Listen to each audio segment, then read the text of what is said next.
Have you seen the clip of Rand Paul taking Fauci to task for his part in the funding of gain of function research? There's a word missing in here. And the role of the NIH. Why is Fauci still in the COVID team with such clear conflicts of interest? And given that China are, I guess this is a two-part question. Given that China are anti-US, anti-Black, have no qualms genociding their own people, and they dabble in genetic hybrids, shouldn't the null hypothesis be that COVID is a bioweapon that got out before it was ready? Maybe that's really two different questions. I actually haven't seen the clip, but I know you have, of Rand Paul taking Fauci to task. Yep. Anything to say about it? Yeah, I mean, it's a fascinating clip. Rand Paul is a doctor, so he's well positioned to do this. He didn't have to be, but he was. And Fauci is clearly possessing of some little glossary that has not been distributed to anybody that explains why the words he's using don't have the meaning that they would obviously seem to have if any normal person said them.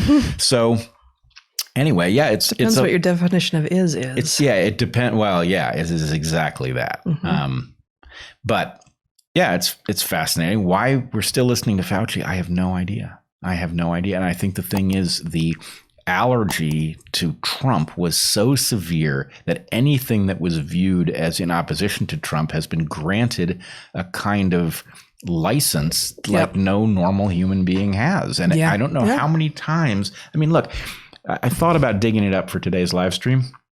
But the clip of Fauci a few weeks ago or a month ago, spinning tall tales about how this virus may have come to humans through an intermediate that we haven't yet found. I mean, it was more Fauci nonsense, as was his. But that's not new. That's the standard hypothesis that's been on the table forever. No. But he recently went about hypothesizing some new way it could have happened that would explain why we haven't found any evidence for it. It was just completely out of thin air, no evidence whatsoever.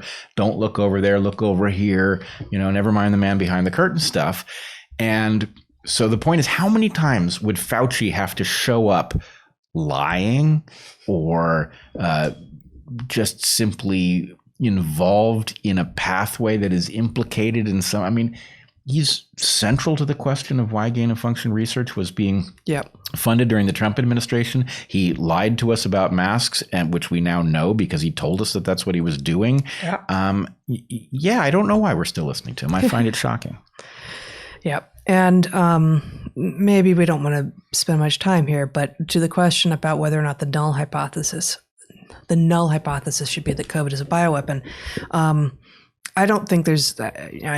I hear what you're saying about what that China can be described as anti-US, and I don't know if it can be described as anti-Black, but it's engaged in genocide against some of its own people, and they do have capacity. I don't think that's sufficient to make bioweapon a null hypothesis. No. I think that would be cheating the same way, frankly, that the standard issue virologists have been cheating by trying to subvert the lab leak hypothesis this whole time. No, it's unparsimonious, and you can actually see it in the way you've had to phrase the question, because in order for it to be a bioweapon created by the Chinese, there has to have been an accident that got it released in a place that would implicate the Chinese, right? So you wouldn't release it in Wuhan if this was a bioweapon that wasn't ready to go. So you have to hypothesize a lab leak on top of a nefarious purpose. No, I mean, no, you don't. It could be a nefarious purpose that specifically wanted to implicate the WIV. Okay, but that's not what the question is. Sure, but I mean, what we're doing here is exactly to your point, that it requires a bunch of epicycles, right? Like it requires a whole bunch of extra levels of explanation, which by definition are not the most parsimonious possibility. Yeah. And the null should be the most parsimonious possibility. Given what you lay out here, should this be on the table of possibility? Should it be among the list of possible hypotheses? Yeah. It should be. Yeah. But if you're going to have that list, and I did make an attempt to, in my flowchart from all those months ago, I did attempt to be exhaustive. There were lots of very low probability things on it.